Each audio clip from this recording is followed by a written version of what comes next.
Welcome back to the Arise interview, where we speak to the newsmakers as well as ordinary people doing extraordinary things around the world and featuring the voices at the heart of the stories. I'm Charles Aniegolu. Now, here in Nigeria, the judicial panels of inquiry that are hearing cases of alleged abuses by police have begun sitting in several states across the country. Perhaps more importantly to most Nigerians and the international community, the judicial panel that began sitting in Lagos on Tuesday will also hear evidence about the Lekki toll gate shooting in the city. Eyewitnesses say that as they sang the national anthem and waved Nigerian flags, soldiers who were deployed before the curfew took effect began to shoot at them. But the military have vehemently denied the allegations, although rights groups say there is evidence that the army killed several protesters there. So, an enigma wrapped in something of a puzzle then, with statements, counter-statements, denials and controversy continuing to reverberate across Nigeria. Over time, people have decided to be denigrating the military, and the military is being torn as a fall guy. And it is not true, because evidence on the ground did not support that assertion, in the sense that, yes, there were the deployment of the military. To what extent and all the rest, it will be determined by the inquisition by the Commission of Inquiry. But I believe the evidences are there. If you even look at the canisters, they were blank ammos. Blank ammos don't even kill. At a close range, maybe 100 meters, definitely it will have some pigmentation on your skin. And so let's leave the Commission of Inquiry to do its job. But one thing I want to say, it is very, very dangerous for anybody to politicize security issues in this country. The military is a symbol of national unity. It is a symbol of national power. They should be insulated from all this politics. And for goodness sake, if you are going to play politics, let it be dynamic, let it be responsive, let it be to the interest of the Nigerian society, not, denigrating a particular segment, particularly a very important instrument or institutions like the military. And that's Brigadier General Sani Usman, who's a former Army spokesman, talking to my colleagues on the morning show today. Well, for more on this, I'm joined now via Cisco WebEx by the International Defense and Security Analyst, David Otto. Good to see you, David. Thank you very much indeed for joining us. And I'm sure you've been across the developments in Nigeria. You are, of course, a well-respected international security and defense analyst, and Amnesty International is the latest, that's the latest story, has released a detailed timeline of what happened on that Tuesday at Lekki toll gate, in which it supports its analysis with video and maps. But my question is, what sort of issues does that raise for the Army? I think the most important thing is for us to be able to allow the internal, judiciary of the military the committee to investigate what really took place. Of course, this report that has been released by Amnesty International is not going to be considered, to be quite balanced in a way, because I think Nigerian government itself, the presidency should be able to initiate an inquiry. When we talk about issues of national security of this nature, which have very serious implications, I think we should be very, very much aware that the government has to take charge. Amnesty International is it's just one organization, and I don't think their report will provide the kind of clarity that the people of Nigeria want, and the onus is on the government and, of course, the Nigerian Army to initiate an investigation into what really took place at Lekki toll gate. So that would be my first point of call. So that there is no bias investigation by organizations like Amnesty International. So that would be my thought on that, Chris. Right, okay. Well, let me ask you this then. When you look at the history of the Nigerian Army and its treatment of civilians, is it fair to say that its record is besmirched with pretty horrific deeds ranging from torture to beatings to outright murder? I mean, is that a fair description?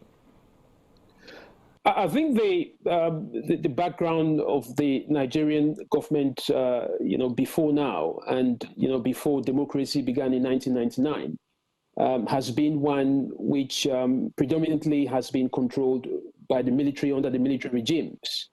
And those remnants of the military regimes, the way that the military rules is very different from the way that a constitutional democracy would rule. So those excesses are there. And, I think, as at the moment, it's very clear that there are certain excesses which, the military in the past and in the most recent past, have been accused of committing serious violations of human rights, But what I can see from my experience, Charles, is that there is a change of behavior and a change of policy within the military. And you can see that even after the events of the Lekki tollgate, where the military was deployed on the streets and, they were engaging on a civil military style of relationship, trying to build back trust. So one has to really understand that for a country that has gone through a long history of military regime. And of course, the current president himself was a former general in the army. So you would still have elements of, or the remnants of that militarization within the state. But when you look at case-by-case basis, I think the new demands of the population is that, there should be a change of behavior. The military shouldn't just be a unit or a part of the government that is seen to brutalize the common man. They should be protecting the population. And that is why the call for end SARS, in my opinion, shouldn't just be for end SARS. It should be for ending brutality within all security agencies. And I'm sure that that is within the remnant, within the framework of what the president has talked about. But that really has to happen because, things cannot go back as they were again. Well, those are very fair points that you've raised, and in agreeing with you, I mean that the protests were expanded beyond just SARS and became protests against police brutality in general. But just going back to the things that happened leading up to that Lekki shooting. I mean, consider this fact that on October the 15th, some 5 days before the Lekki shooting, the military issued a statement warning subversive elements and troublemakers to desist after they'd been holding a week of protests. And then a few days later, we have the shooting at Lekki. I mean, does that strengthen the case of those who hold the army at least partly responsible for the incident at Lekki? I think the role of the military, Charles, is to protect the integrity of a state. And in situations where it is being seen as though there are internal and external forces that are, taking advantage of peaceful protests, like the ones we've seen, it sometimes becomes within the purview of the military as a matter of preventive action to, issue these kind of statements. Now, my understanding of military, procedures is that in order for a particular military unit or, a division to deploy its forces, like the case of Lekki, that has to come directly from, the commander-in-chief, who is the president, or the headquarters. Now, but that is not essentially, or that is not how things really work, from the Nigerian context, but also from other African contexts, because of the merging, or I think the blurring of lines with political interference, where a senior member of government, could simply believe that if his assets are at risk, they can phone up a colleague from the military and forces will be deployed. So if you look at the case of Lekki, for example, the position of the protesters at that time, this is a very strategic position, moving from the mainland to the island. And this is one of the most, the heartbeat in terms of the economy of Lagos and Nigeria in general. So it is possible that someone other than the commander-in-chief and the headquarters may have called on this particular 81st division to be deployed to this particular area. And because it then backfired, it was easy for the governor, for example, to say, oh, I don't know anything about this, because it is not in the structure of the military for a governor to call upon the deployment of its forces. At the same time, if he then said he did that, then the question is, who gave you those orders? So, if you look at the statement that the 81st Division Command has put out, making it very clear that the instruction to deploy those forces came from the Lagos state government, it tells you that it's very possible that the president himself or the headquarters of the military was not aware that the forces had been deployed to this location. So the merging of politics and the military is a huge problem in Nigeria. And the reason why it is the case is because of the history that Nigeria has, with these military men or women, being involved in current day politics.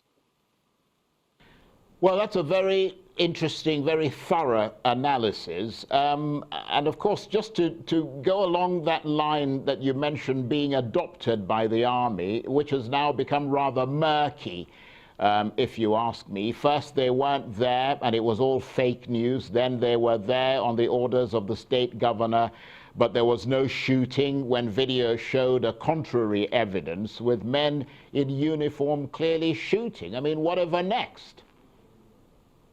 That is the problem, Charles. And again, as I said, the headquarters of the military that said the forces were not there, they said that perhaps on the basis that there was no direct command from the headquarters or the president himself that the military be deployed at Lekki tollgate.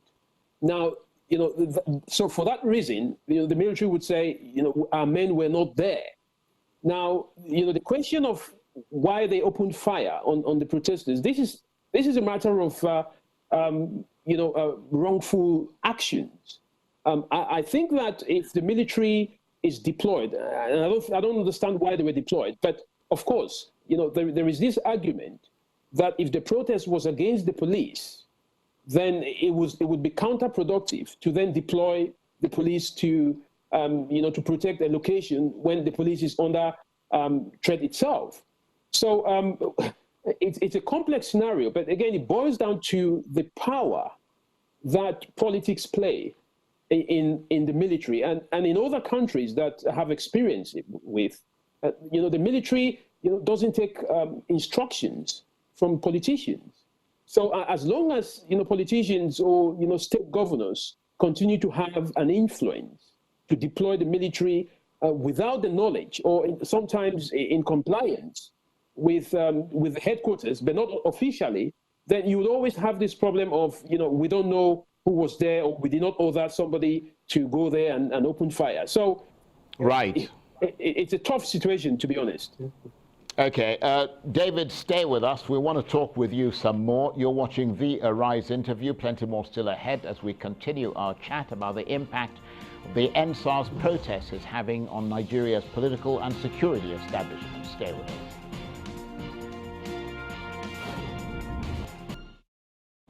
Welcome back to the Arise interview. I'm Charles Anyegolu. Now, yesterday, Wednesday, the Nigerian Army issued a statement saying the decision to call in the military to restore calm in the streets of the commercial hub of Lagos during protests against police brutality was taken by the Lagos state government. The army said the request was made after the governor of Lagos State, Babajide Sanwo-Olu, imposed a statewide 24-hour curfew on the 20th of October.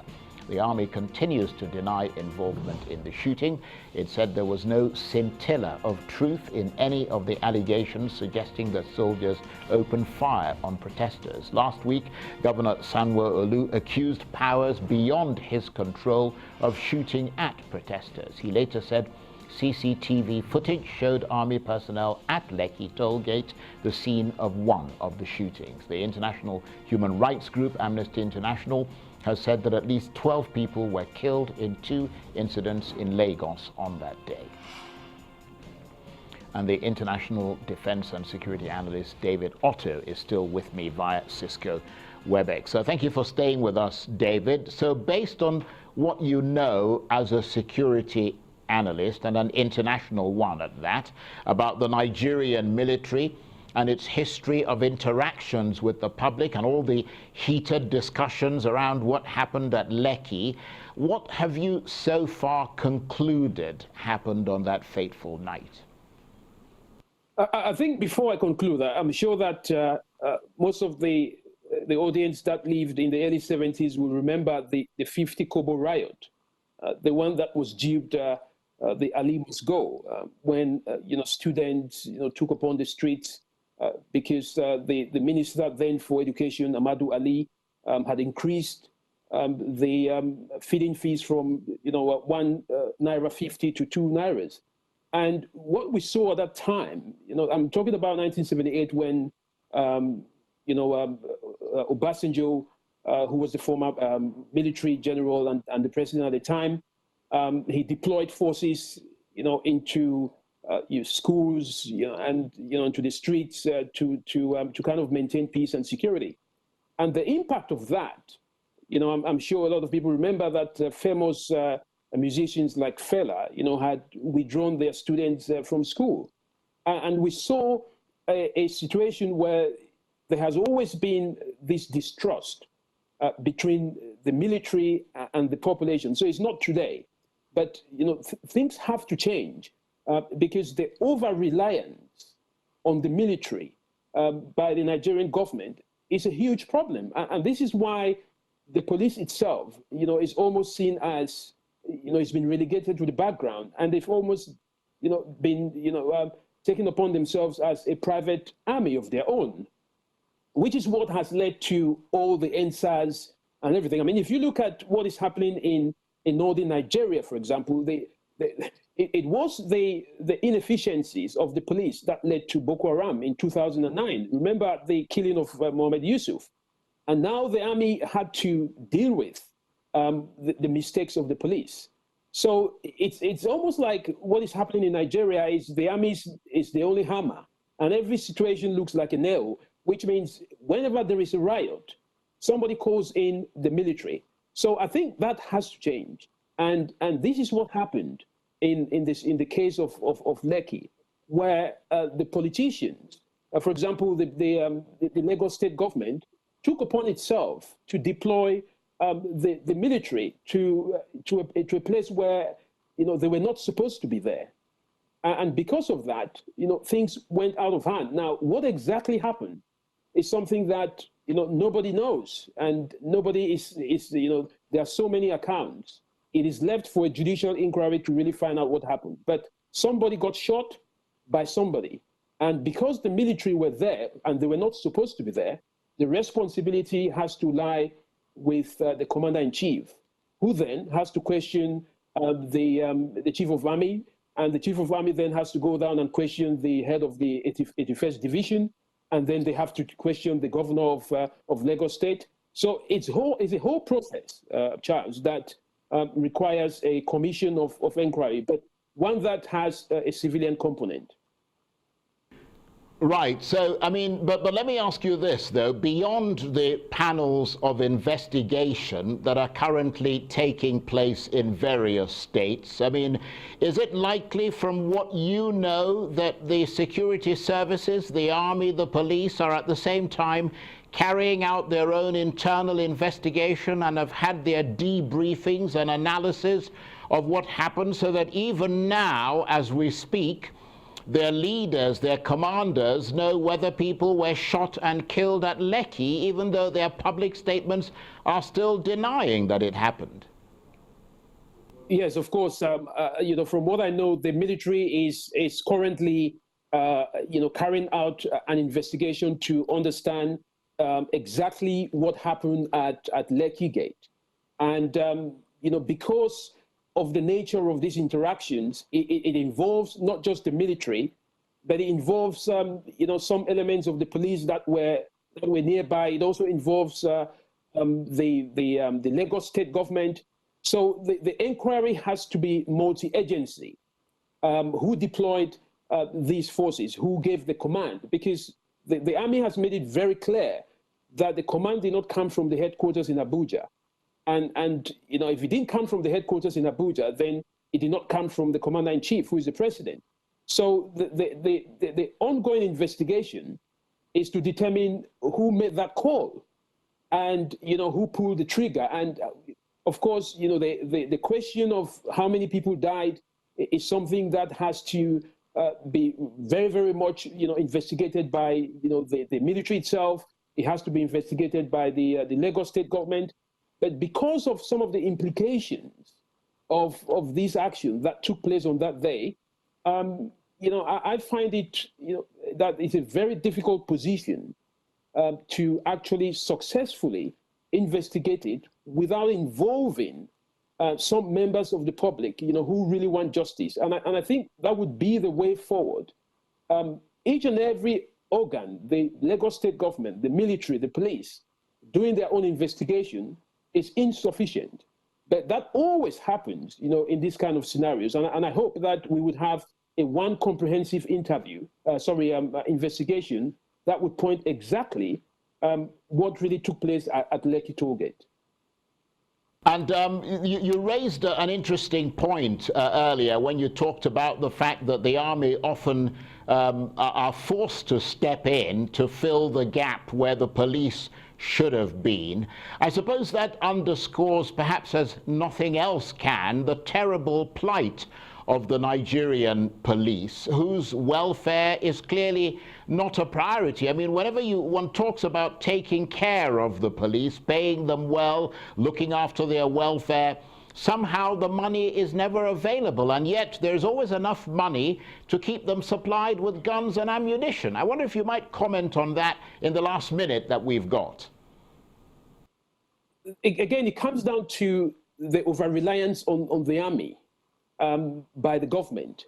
And because of that, even when there are you know, sufficient funding or sufficient allowances for the police to be reformed, there is no will or willingness from the leadership of the police, because they are always relegated to the background. And because the police hasn't stepped up to take the role of law enforcement, it is now a matter of leaving it to the military. The military is not trained to engage with the civilian population, even though we are experiencing a whole lot of asymmetric warfare in the northern part of Nigeria. The military has a limited capacity in civil military engagement. They are doing that now, but it's not enough. So the whole EndSARS, you know, should, in my opinion, be a reform the Nigerian police, so that the Nigerian police can work for the community and ensure that, you know, the army does its job in protecting territorial you know, boundaries and external enemies. That is where the issue is. And I'm sure that, you know, the people that have risen today, both in Nigeria and in the diaspora, you know, have been able to raise their voice enough, you know, to see that the police is reformed in Nigeria. David, I want to thank you very much indeed for your sterling analysis. Thank you ever so much, David. Otto is the International Defense and Security Analyst, and he joined me there via Cisco WebEx. That's it for this edition of the Arise interview. Join us again tomorrow from me and the entire team here in Abuja. Bye-bye, and thank you for watching.